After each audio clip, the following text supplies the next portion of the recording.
Bon, je voulais juste faire une petite pause juste avant la vidéo pour juste mettre le point par rapport à la chaîne parce que là, comme vous l'avez vu, c'est pas du tout le même style de vidéo que d'habitude. Ça va être plutôt ici du gaming ou plutôt tout ce qui est allez, speedrun, rétro gaming, tout ce qui est ce genre de choses. Et justement, c'est la première vidéo dans ce genre et c'est juste pour annoncer qu'il n'y aura sûrement plus de court métrage parce que ça me prend vraiment beaucoup de temps pour vraiment pas grand chose. Et du coup, j'ai décidé de changer un petit peu de cap pour venir plutôt dans le rétro gaming, creepy, etc. Et vous allez voir dans les prochaines vidéos. Non, attendez, finalement, je remets sur pause. Je voulais juste aussi dire un truc. J'ai reperdu le costume qui servait à faire Google Peas, épisode 3. Enfin, il la ferme. Ah, Whirly Bird. Vous avez sûrement déjà joué à ce jeu. Mais oui, vous savez, ce platformer très classique, au gameplay plutôt simple. Il faut juste tout simplement sauter de plateforme en plateforme sans évidemment se prendre les pics parce que sinon on meurt. Maintenant que je vous ai expliqué le gameplay principal de ce jeu, je vais vous montrer quelques gameplays et plutôt 10 façons de jouer à Whirly Bird les plus what the fuck.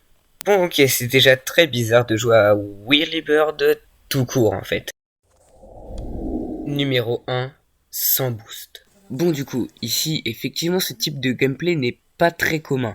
Vous devrez ici récupérer absolument aucun boost. Du coup, c'est beaucoup plus difficile, surtout dans les moments où il y a beaucoup de boost un seul coup. Faudra prendre donc d'autres chemins. Et je le précise, ce truc-là, c'est aussi des boosts. En mode trickshot. Alors, celui-là, il est plutôt pour le fun. C'est simple. Comme vous le savez, si vous allez sur un des côtés de la map qui se trouve soit à droite, soit à gauche, par exemple si vous allez, comme dans l'exemple, à gauche, vous allez vous retrouver à droite. Et on peut utiliser cette mécanique du jeu justement pour pouvoir faire des trucs plutôt classe dans celui-ci.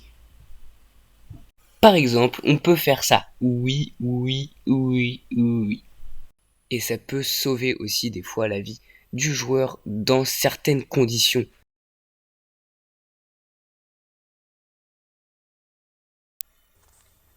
Jouer à l'envers.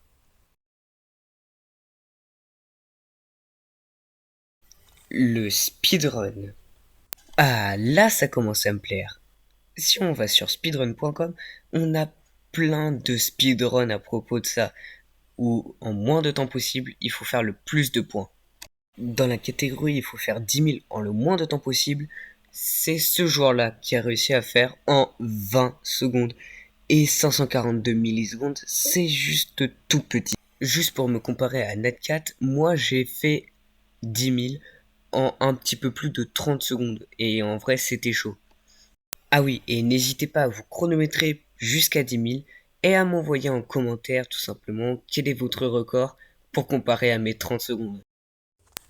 Tournez à l'infini. Bon alors pour ça vous devez lancer une partie, logique, mais dès que vous le sentez, vous allez tout simplement incliver votre téléphone ou votre tablette, ce qui fera que votre personnage va traverser les murs. Et comme on l'a vu tout à l'heure, si on traverse un mur, on se retrouve de l'autre côté de celui-ci. Le fait de faire ça va tout simplement ajouter un petit peu d'aléatoire à votre jeu. Parce que oui, les plateformes qui sont affichées au jeu ne seront jamais à la même position qu'à la partie précédente. Et du coup, c'est plutôt cool de voir qu'on n'aura jamais le même résultat que son pote. D'ailleurs, je dis incliné, mais vous pouvez aussi mettre votre téléphone totalement à l'horizontale. Normalement, ça marche aussi, même si ça a un effet un tout petit peu différent. Mettre la main sur la moitié de l'écran.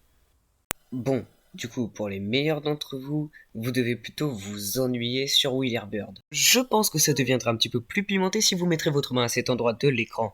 Le fait de mettre votre main à cet endroit-là de l'écran précisément va faire en sorte que vous êtes obligé de regarder les blocs au-dessus de vous pour pouvoir ensuite retomber dessus quand vous serez au-dessus de là où vous étiez tout à l'heure. C'est un petit peu un jeu de mémoire finalement.